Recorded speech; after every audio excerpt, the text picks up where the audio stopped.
tránsito que he hecho en mi vida para llegar a este momento, que no nos enseñan, y es que nos vamos a equivocar. Múltiples personas alrededor que nos ayudan, que nos inspiran, que nos llenan.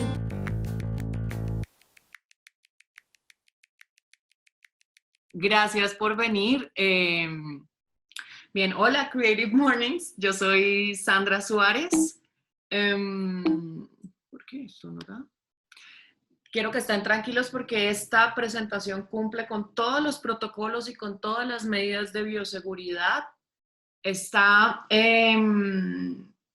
Pueden estar tranquilos, no se van a contagiar de COVID por esto. Lo he dicho tantas veces las últimas semanas que creo que no sobra. ¿Qué hay que saber antes de comenzar esta charla?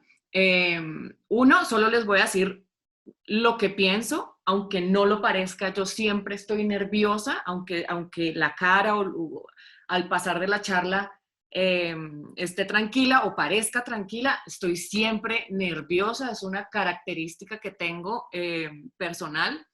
Lo que les voy a proponer a continuación es un experimento. Tiene todas las probabilidades de salir bien, así como tiene todas las probabilidades de salir mal. Les pido un poquito de paciencia y que además esperen que salga bien también. Es normal si el punto que acabo de decirles pues les genera expectativas. Esa es la idea, en realidad es un truco. Y solo voy a intentar decirles lo que pienso. Bien, el experimento. Antes de contarles a ustedes quién soy, a qué me dedico, qué es lo que me gusta hacer, antes de tratar de contarles acerca de mis procesos creativos, quiero proponerles un experimento. Voy a intentar, mientras hago esta charla, maquillarme, hacerme todo un maquillaje, toda la cara. Les prometo que esto, uno, no es un tutorial de maquillaje, pero cada uno de los pasos que voy a hacer importantes dentro de esta maquillaje es una metáfora y además está directamente relacionada con mi proceso creativo. Entonces, no es una cosa, no estoy despelucada y sin maquillaje, sin ninguna razón, tiene una razón real detrás de todo esto. Y además está directamente relacionado también con el tema del mes, que es Transit, considero yo. Bien. Bien. Lo primero para el maquillaje o para cualquier cosa tiene que ver con la preparación. Entonces, prepararse la cara no significa usar 800 productos diferentes coreanos que aparezcan en redes sociales y seguirlos como todas estas rutinas faciales que tienen las coreanas, sino también se trata de reconocer y reconocerse quién es uno, cómo es su cara, cómo es sus facciones, qué es lo que tiene, si uno tiene una ceja diferente a la otra. También se trata de reconocer cómo es tu cara, qué tienes, qué está ahí. Entonces, en este pedazo de la conversación les quiero contar un poco como quién soy, qué hago y las razones por las cuales creo que ustedes me llamaron para esta charla, porque en realidad, pues no sé, en realidad me invitaron y me dijeron que sí, me parecería chévere estar. Pero entonces les voy a explicar y yo creo que por ahí vamos a encontrar el camino. A los 12 años tuve mi primer trabajo como profesora de patinaje artístico. Yo era patinadora artística y una alcaldía de un municipio de Santander me propuso darle clases a niños a cambio de tener un espacio. Entonces, ese era el pago y esa fue como la primera experiencia, uno, para reconocer como un talento que es enseñar o hablar o transmitir conocimiento. Y el segundo era como chocarme con la realidad de lo que significa el trabajo artístico para un alcalde o para personas que tienen el poder. No pagaban en dinero, no pagaban nada de eso, sino decían como, bueno, ¿quieres seguir patinando? Le voy a prestar el espacio y a cambio deme esto. Entonces, les cuento esto por eso. En el colegio fui acosada de múltiples maneras porque era una niña absolutamente rara. Eh, Cuando estaba en quinto de primaria tenía la mitad de mi cabeza rapada y tenía el pelo hasta acá. Siempre decía lo que pensaba. Como se pueden dar cuenta, hablo muy fuerte, tengo un carácter bastante fuerte y eso hizo que fuera como el blanco de mis compañeras de colegio. Estudié en un colegio católico, siendo yo atea, me reconocí como atea bastante joven, cuando estaba en séptimo, octavo grado, me reconocí como atea y pues fue también un proceso bastante fuerte para sobrevivir. Y la única cosa que me hizo sobrevivir la etapa del colegio fueron las actividades extracurriculares. Yo siempre estaba en danza, en teatro, en las obras de teatro, fui porrista, estuve en el grupo de danzas. Se burlaban de mí porque me decían que yo era el Ministerio de Cultura y el Deporte, pero pues eso fue lo único que me mantuvo viva durante todos esos años. Apenas me gradué, a los 17 años me vine a vivir aquí a Bogotá. Obviamente tenía unas expectativas súper diferentes sobre eso, porque yo pensaba que iba a conseguir un trabajo y que iba a ganar muy bien y que iba a vivir muy bien y que me iba a poder pagar mi carrera yo sola, lo que yo quisiera estudiar, y pues nada más alejado de la realidad que eso. Conseguí un trabajo, claro que sí, administrando un café internet. Eso eran Cedritos, cuando los café internets eran algo importante, o sea, vendíamos minutos a 900 pesos. Ya con eso les digo más o menos la época de la que les estoy hablando. Eh, y creo que ahí yo no tenía experiencia en nada más, sino o vender en ropa, en las temporadas decembrinas en Bucaramanga, o dando clase, y ahora me entregaban todo un local para atender gente y ayudarlos a comunicarse unos con otros. Hice múltiples intentos para estudiar derecho, no porque fuera una carrera difícil, sino porque siempre terminaba moviéndome de un lugar a otro por diferentes razones. Yo vuelvo a Bucaramanga, ingreso a la UIS, y es una época bastante dura en esa universidad en cuanto a seguridad para los estudiantes y para los profesores, que teníamos como unos pensamientos como las personas que expresábamos lo que pensábamos. Entonces, a mi tercer semestre de Derecho me tuve que ir de la UIS por amenazas de las Águilas Negras, y después terminé acá en Bogotá, otra vez buscando trabajo y tratando de hacer varias cosas, y volví a empezar la carrera de Derecho, y ese año quedé embarazada. Quedé embarazada aún, o sea, y esa es otra de las cosas, quedé embarazada usando condón y usando la píldora, lo cual me enfrentó a un montón de cosas a las cuales no estaba preparada para vivir. Eh, pero bueno, mis papás obviamente se sintieron súper frustrados con eso, pero abrieron las puertas de su casa para que yo hiciera un tercer intento de estudiar teniendo a mi hija. Entonces otra vez, empecé a hacer la carrera de Derecho, y mientras estaba en todos estos intentos, yo nunca paré de hacer nada creativo.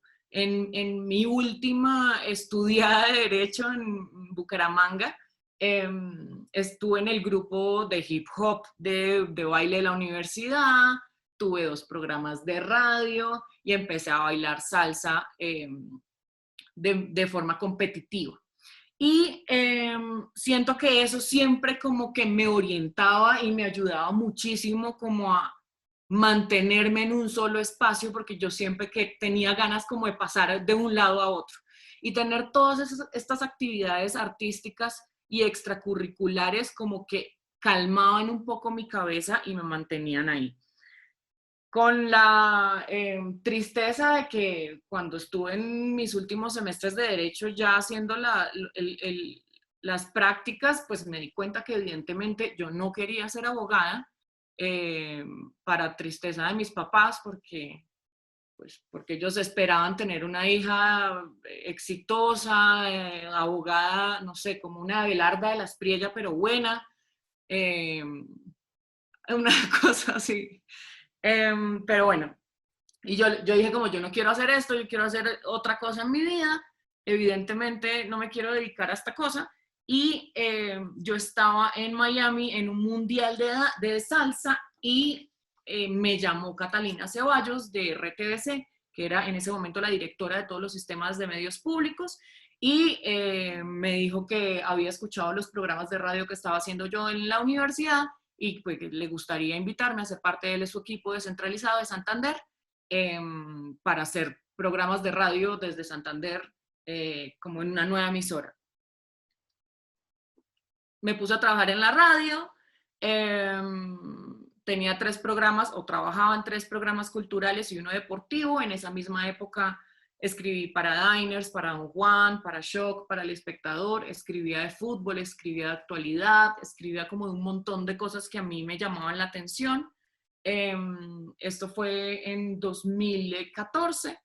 Después hubo un corte presupuestal en el sistema de medios públicos, en el cual obviamente mi cabeza fue cortada, como la de casi 500 personas al mismo tiempo. Y me vine para Bogotá de nuevo, porque en ese preciso momento mi hija tenía que entrar a estudiar al colegio y pues no había cómo. Y como no había cómo y soy madre soltera, pues tenía que buscar cómo. Entonces dije, me voy a Bogotá y yo sé que con las herramientas que tengo, algo voy a hacer. O sea, me voy a levantar la plata del colegio como sea.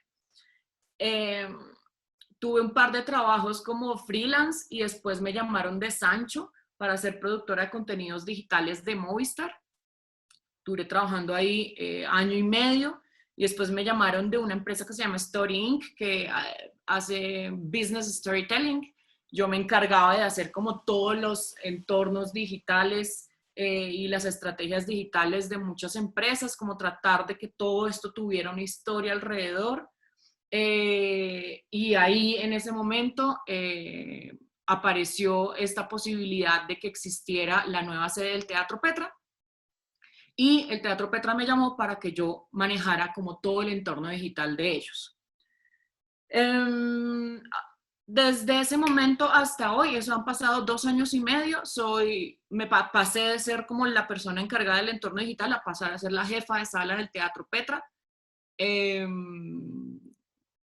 Cuando uno dice soy la jefa de sala suena como un trabajo muy importante, como un cargo muy importante, pero en realidad yo lo que soy una herramienta dentro de mi trabajo. Entonces, cuando alguien me pregunta como, ¿qué es ser jefa de sala? Y yo, pues bueno, ser jefa de sala es encargarse de absolutamente todo para que todo funcione. Entonces, yo me encargo de las cosas digitales, me encargo de hablar con la gente de tu boleta, me encargo de que las sillas estén bien puestas, de recibir al público, de hacer reservas, de vender boletas, de coordinar los talleres, de coordinar cualquier cosa que tengamos. Ahora tenemos una grabación, entonces es como hacer que todo pase. Es como mi forma de explicar mi trabajo actual en el Teatro Petra.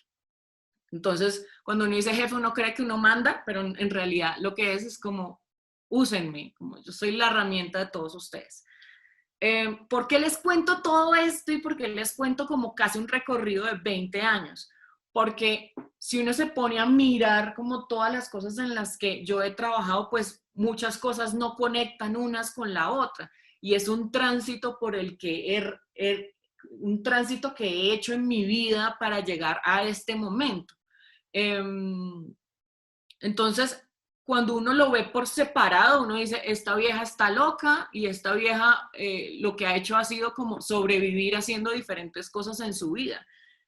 Pero cuando yo veo mi trabajo actual, que es ser la jefa de sala del Teatro Petra, además soy pole dancer, soy artista de pole, pues uno empieza, o es mi caso, empiezo a entender como qué me ha servido, para qué me ha servido todas las experiencias en las cuales he participado.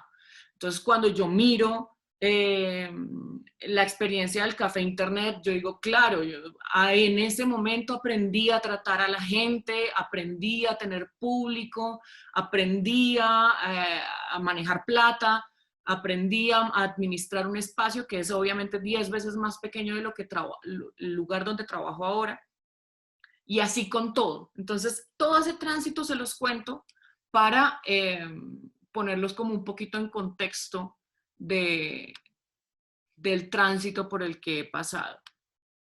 Esta soy yo celebrando la apertura del Teatro Petra con Fabio Rubiano y con una de las personas más importantes del Teatro Petra, que es el psiquiatra de Fabio. ¿Qué cosas me inspira? Esa es una de las preguntas que me estaba haciendo María cuando hablamos de esta charla. Es como, necesitamos que nos cuentes qué cosa te inspira a ti. Y lo que me inspira definitivamente, pues son las cosas del día a día, pero que tenga o que me genere un placer estético. Entonces, al lado izquierdo está Belén Serra, que es campeona mundial de pole art Italia 2 veces.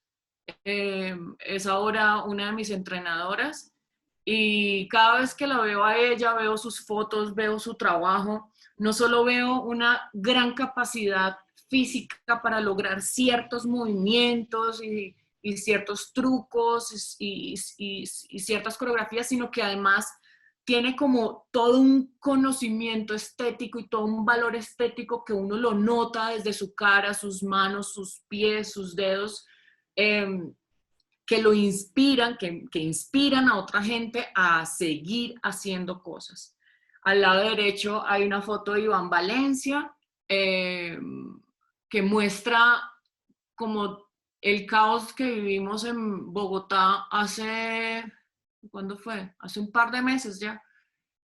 Cuando estaban en la quema de los CAEs, que la gente salió a protestar por la muerte de Javier. Y pues en eso no es solo como el momento histórico de esa foto, sino el valor estético que hay detrás de esa foto.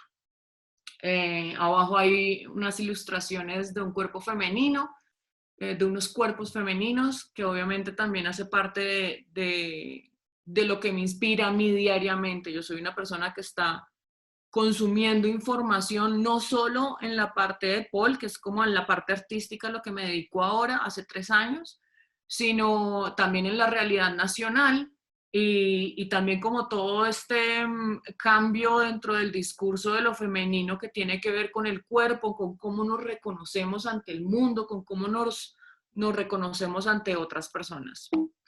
Entonces, otra de las cosas que es importante hacer dentro de todo esto son como las decisiones. Ya la piel está preparada y ahora hay que decidir qué hacer, como con toda esta preparación que hay detrás, con el estudio, con el trabajo, con lo que tenemos al frente. ¿Qué vamos a hacer con eso? ¿Vamos a hacer la piel o vamos a hacer la cara?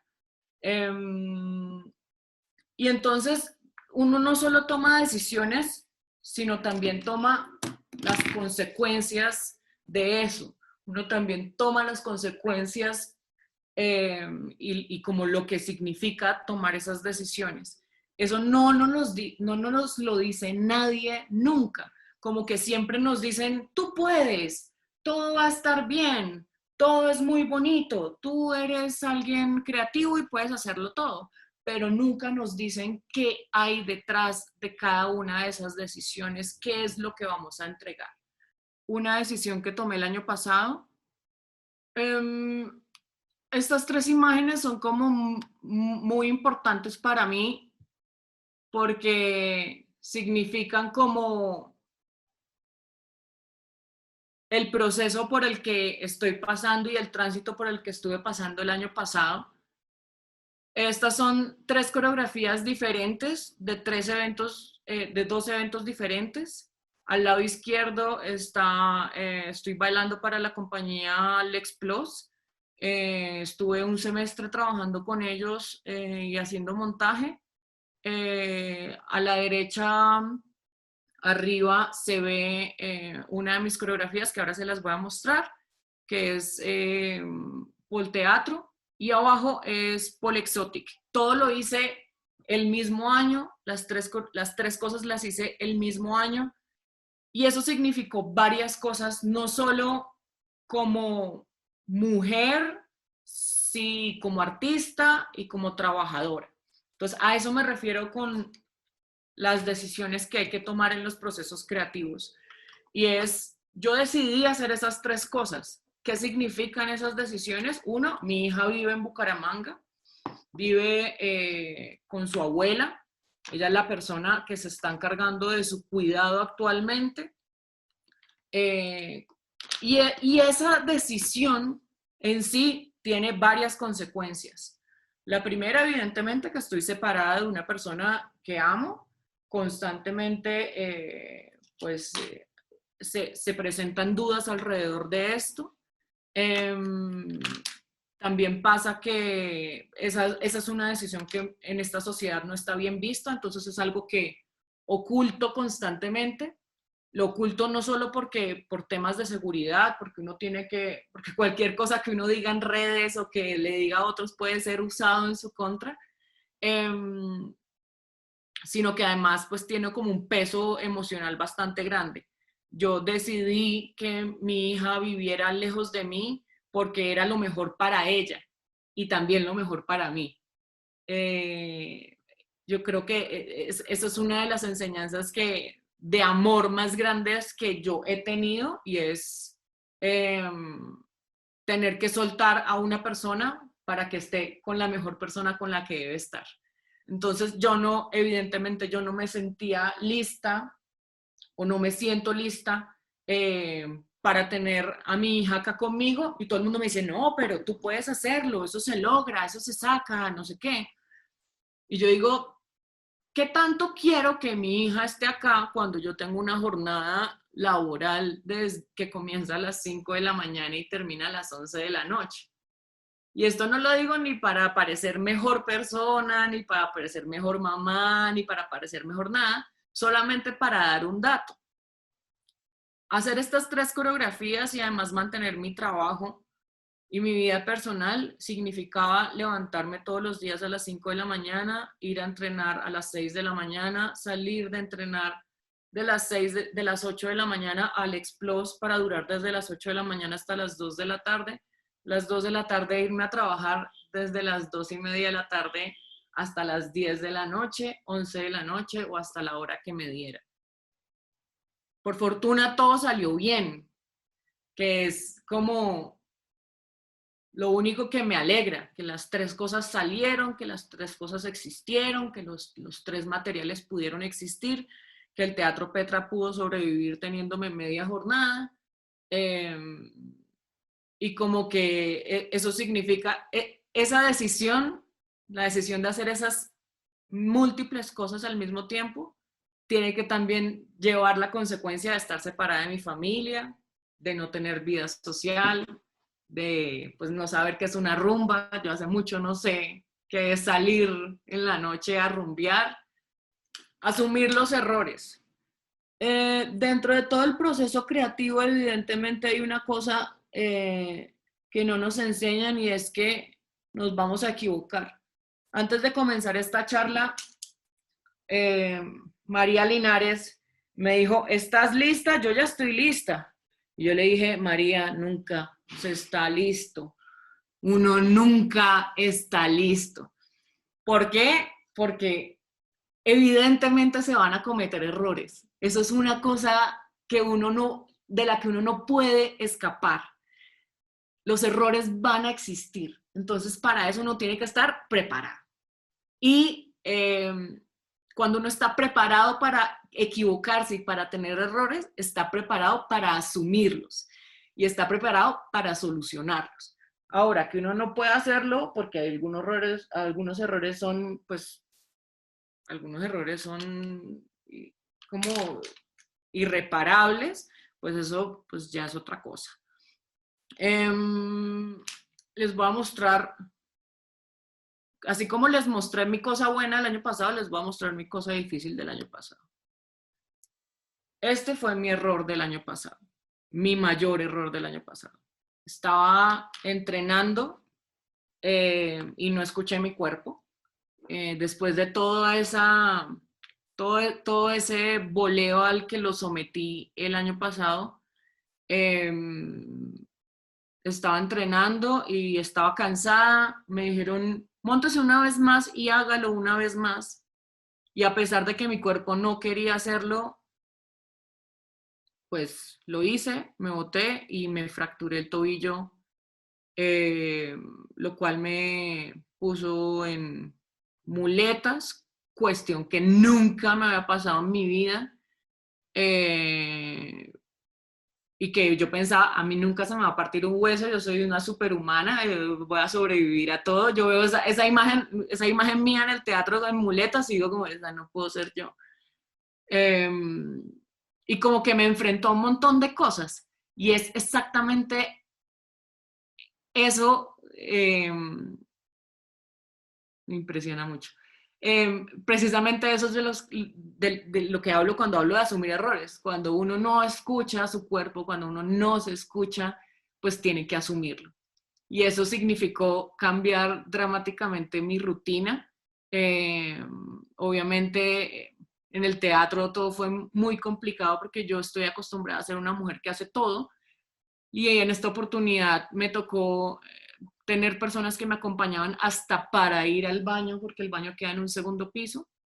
Entonces tenía compañía para ir al baño todos los días. Obviamente me separó del pole dance.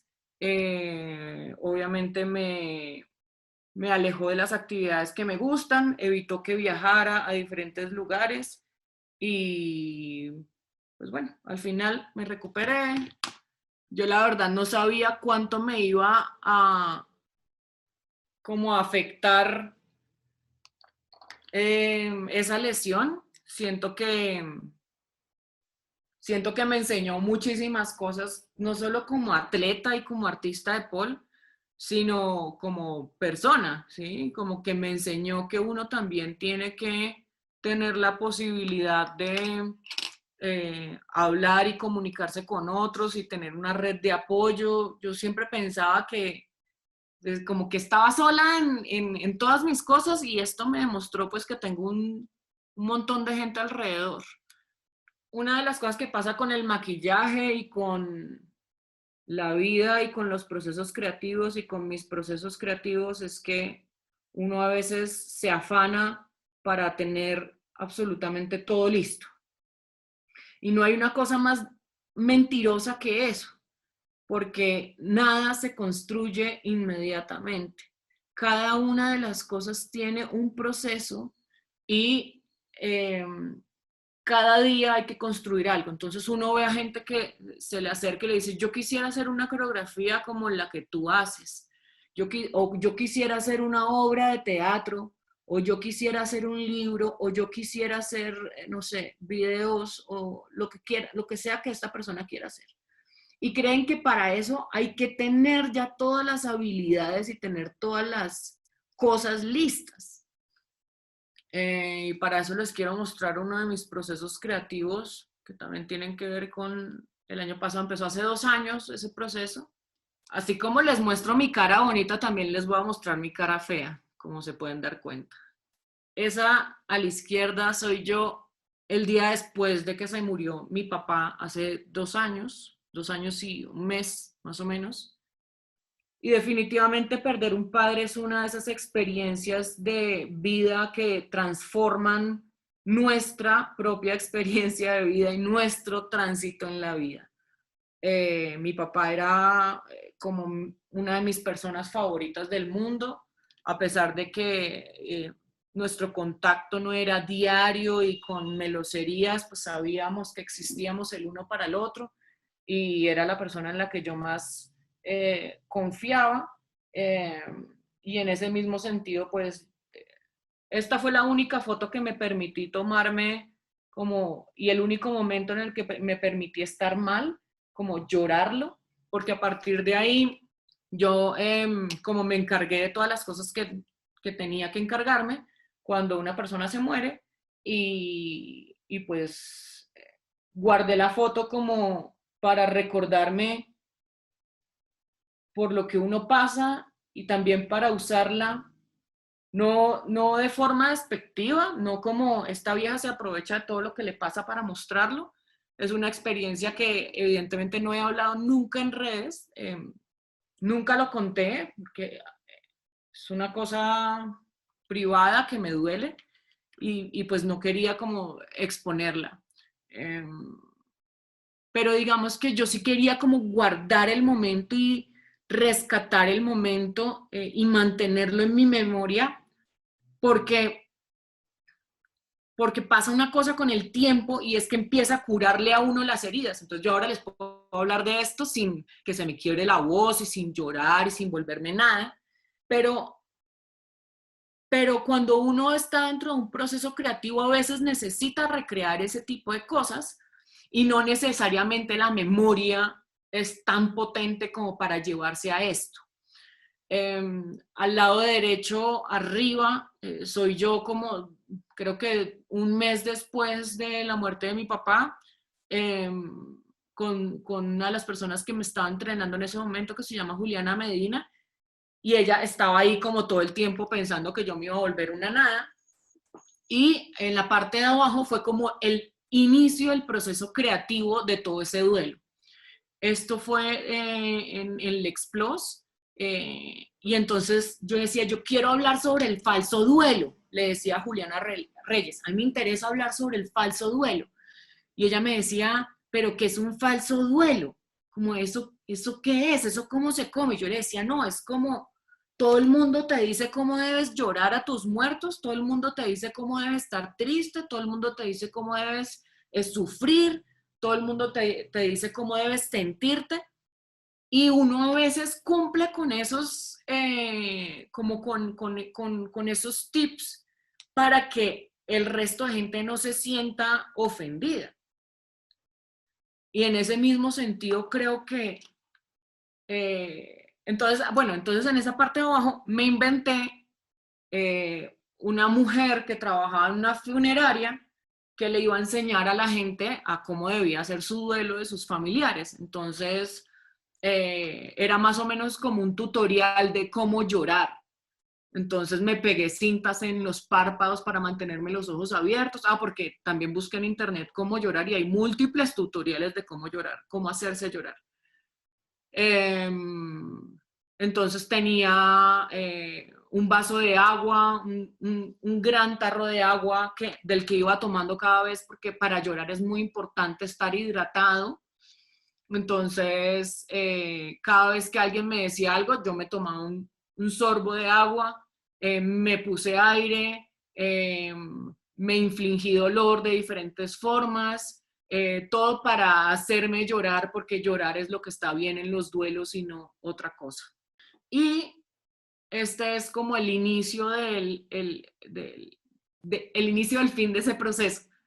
Al lado izquierdo es el maquillaje que usé para esa despedida, para ese duelo que me inventé en mi pol. Y a los otros dos lados derechos estoy yo bailando el Explos, ya que con Tino Fernández cogimos como ese tipo de sensaciones para añadirla también a lo que estábamos montando. Entonces, después de todo esto hay que ver qué se siente con el resultado, porque y el resultado lo pongo en unas grandes comillas, porque si bien uno siente que ya cuando tiene una pieza terminó, pero en realidad cuando uno la ve uno dice, pues esto no está realmente terminado, esto le hace falta muchas más cosas. Entonces les voy a compartir el video del duelo.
imagínense que cuando yo vi, cuando terminé ese video, esa presentación, ese mismo día hice la otra de Exotic, que era con unos tacones eh, de 20 centímetros y bailando el ratón de Cheo Feliciano, y yo era como una gata y no sé qué, y ese día me fue a ver mi hermano.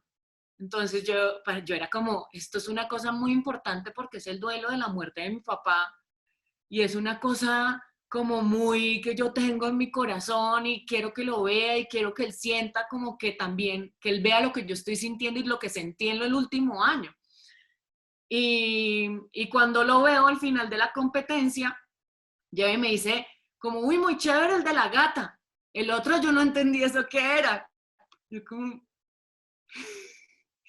y entonces también hace parte del proceso creativo y es cuando terminamos una pieza o cuando terminamos en unas grandes comillas algo, ver qué se siente con eso.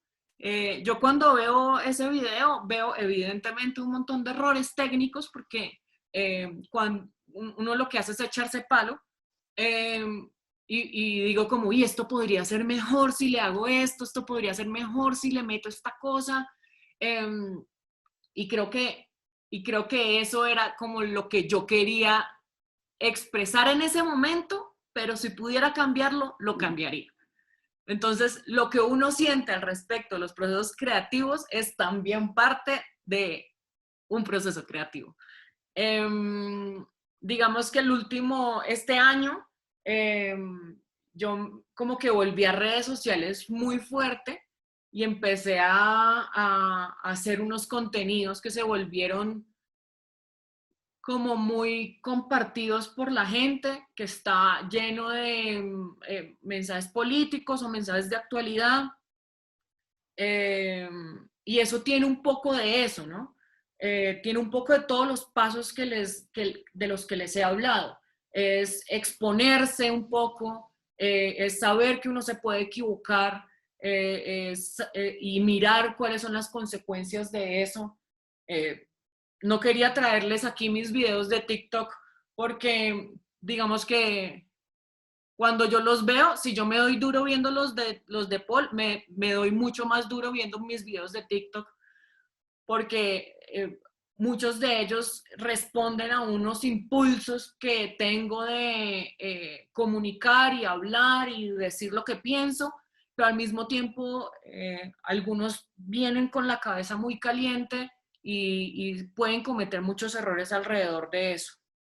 Eh, y obviamente dentro de todo eso vienen las críticas, ¿no? Entonces, también cómo vamos a responder a las críticas, pues es una cosa que a mí me llama mucho la atención, me parece una cosa muy poderosa. Me acuerdo que una de las críticas que me han hecho últimamente a mí es que yo me creo polifacética, que creo que puedo hacerlo todo. Y si bien yo no creo que pueda hacerlo todo, yo creo que un ser humano sí tiene la capacidad de hacer muchas cosas. Y creo que no tiene el cerebro solamente para hacer una sola acción toda su vida. Yo creo que los seres humanos tenemos múltiples universos, múltiples personas alrededor que nos ayudan, que nos inspiran, que nos llenan, que nos están como llenando de información. Y eso no debe verse reflejado en una sola cosa, se puede ver reflejado en muchas. Y a mí me encanta como hacer el esfuerzo de empezar a unir como diferentes pedazos alrededor de eso. Dice Alexander, es maravilloso saber que tenemos mujeres emprendedoras y ejemplos a seguir para las próximas generaciones de artistas y creativas, no solo en nuestro país, sino en el mundo entero. Eres una inspiración, de verdad, felicidades y gracias por ser una inspiración. María Linares dice, de acuerdo, somos muchas cosas, cierto la versatilidad. Dice Natalia, ¿qué tan bueno o malo sin hablar de equilibrio? Porque como seres humanos no alcanzamos el equilibrio. Es la autocrítica fuerte en cada proceso creativo. Yo creo que la autocrítica es buena en cuanto a sí, o sea, la autocrítica es buena si eso va a impulsar otras cosas. Si eso lo va a volver a uno nada, pues no se autocritique. Yo creo que es como muy difícil existir en un mundo creativo con todo lo que supone, como con todo lo duros que somos entre nosotros, como para agregarle una cosa más y es, no va a volver nada con esto, ¿sí? Si no es para arreglar algo, para mejorar, para impulsar, a mí no me sirve. En mi proceso creativo eso no me sirve. Pues sí, si algo no está funcionando y es cerrado y es, no sé, racista o misógino o xenofóbico, pues obviamente hay que eliminarlo, pero si es una cosa que va a decir como no, yo no sirvo para esto, me pasa mucho en todos los aspectos, en todas las cosas que vivimos, y es que la gente se está diciendo constantemente que no puede hacer las cosas y que son un fracaso y que no van a poder ser nadie. Y en el mismo momento en el que están diciendo algo, están diciendo y están creando y están haciendo. Les voy a mostrar un video más y si quieren después pasamos a las preguntas.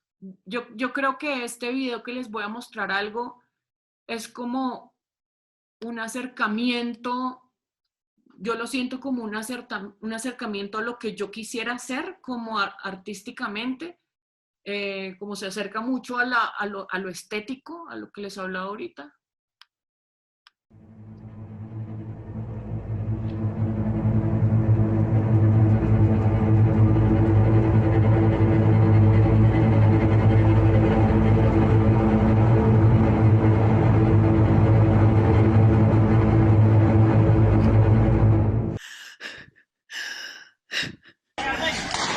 Mira que le dieron, vámonos. Los policías acaban de herir a un muchacho. Lo acaban de herir.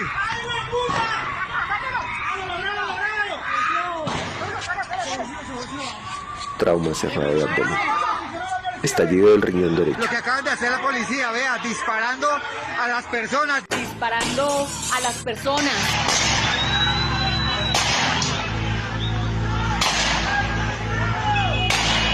Contusiones múltiples del mesenterio del lado derecho.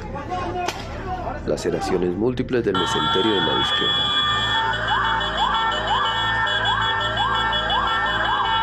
Hemorragia extensa en los tejidos blandos que rodean el riñón derecho. Los estoy grabando. ¿Por qué lo siguen agrediendo si hace rato dijo que por favor? Por favor. Hematoma retroperitoneal masivo de aproximadamente 2.000 centímetros cúbicos. Lesiones de tipo abrasivo, lineales, hemorrágicas y superficiales, localizadas en el hemiabdomen interior, región lumbar derecha y en la frente. Las lesiones patrón descritas se correlacionan con los mecanismos del arma portal. De mi casa hacia acá. Mire. Hay un herido, está inconsciente, lo sabemos, se llama como otra. Sí, lo mataron. Así es como actúa la Policía Nacional. Esta coreografía hace parte de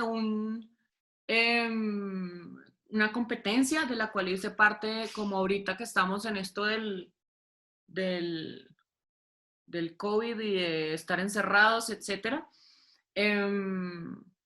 Y antes de presentar ese video, las personas que lo vieron antes me preguntaban como, ese es el video de la final, yo ya había presentado 2 videos más que no tenían que ver nada con eso, y me preguntaban como, ¿tú estás segura que quieres mostrar eso? ¿Estás dispuesta a perder?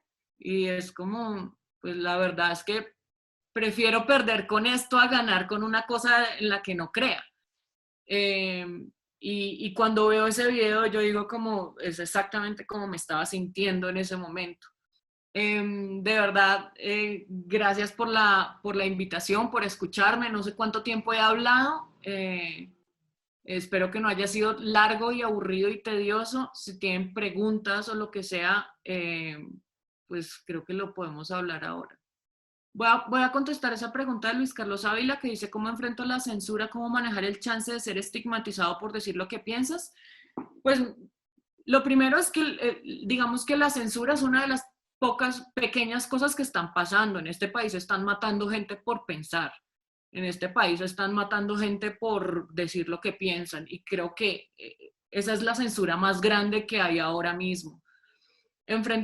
Y cuando yo subo, por ejemplo, un video político o hablo de lo que me interesa políticamente, de lo que no acepto, de lo que no me gusta, usualmente me enfrento con esta pregunta constante de ¿no te da miedo que te maten? ¿No te da miedo que te pase algo?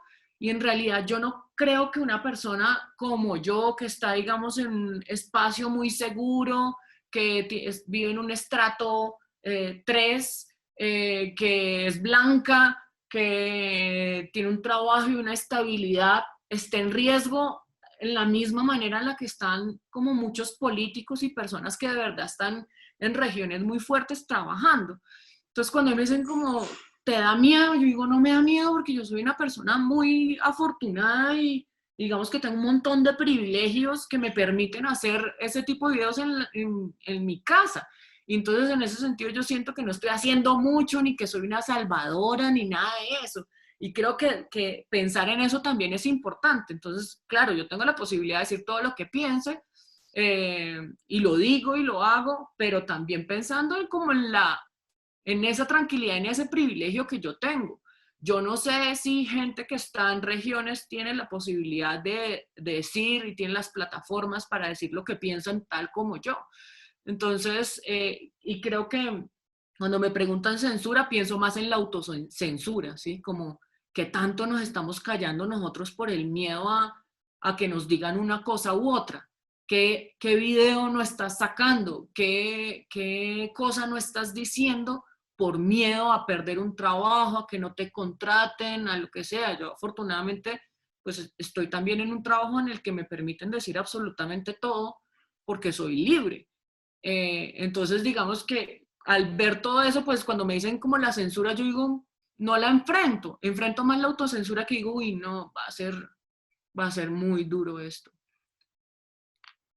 ¿Cómo has afrontado la falta de actividad de los teatros debido al COVID-19? ¿Cuál sería tu solución para reactivar las actividades teatrales en nuestro país?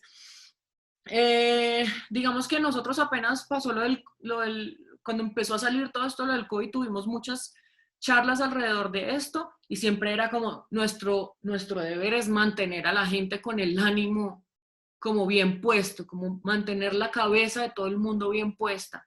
Empezamos a armar videos, primero hicimos Cincuentona en Cuarentena, que es Marcela Valencia, como hablando de usar el tapabocas, el distanciamiento social, quedarse en la casa, etc. Y esto fue cuando empezó lo del, es que ya ni me acuerdo cómo se llaman esos aislamientos que nos hicieron, como aislamiento, el preaislamiento, como cuando hicimos el chiste ese de vamos a ver cómo nos va.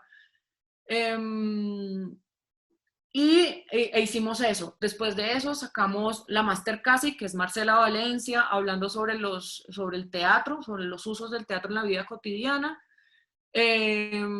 Hicimos también el podcast que se llama El Problema Fundamental. Hablamos de cosas de la actualidad mezclada con teatro. Lo hacemos Fabio Rubiano y yo. Yo como hago la producción y la edición. Y además como que lo conduzco. Fabio es como el que le da todo el sabor del teatro y todo su conocimiento ahí.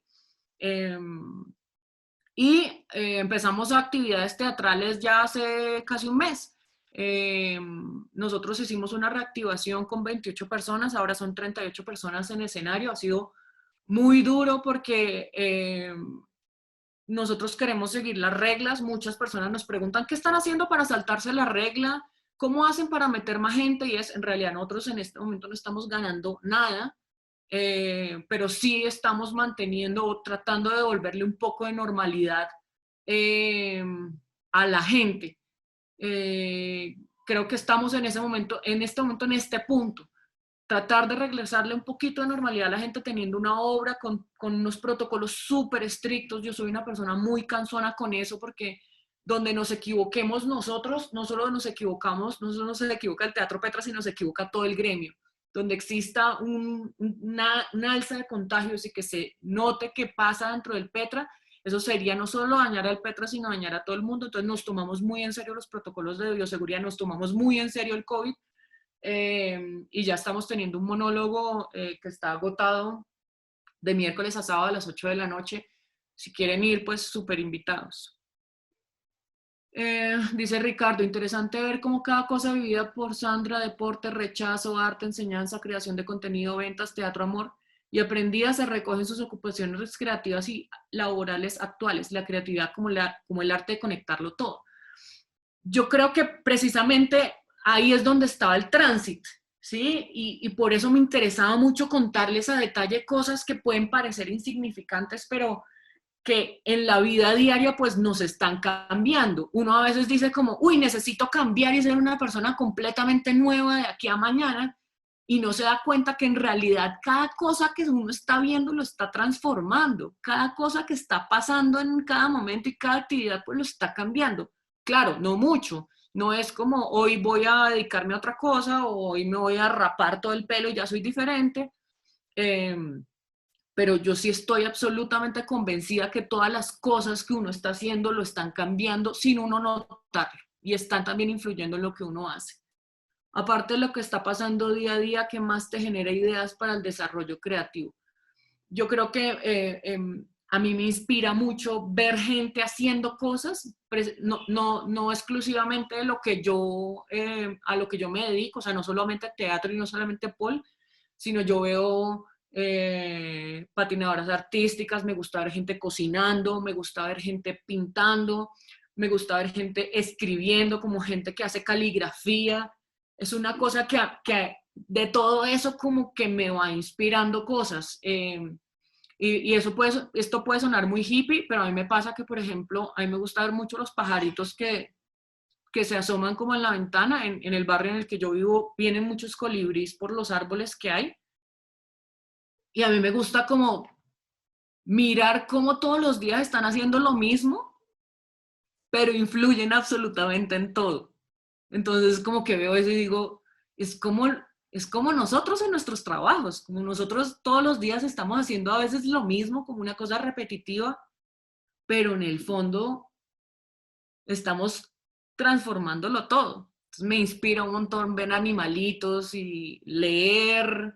Yo estoy muy conectada con la actualidad como nacional y esas cosas también me inspiran. Me duelen, pero ya decidí que no solo me duelan, sino que me inspiren también, como no para abusar de eso y aprovecharme de eso y ser oportunista, que es, digamos, otra de las críticas como súper fuertes que me han hecho, sino como material para que más gente se entere de lo que pasa.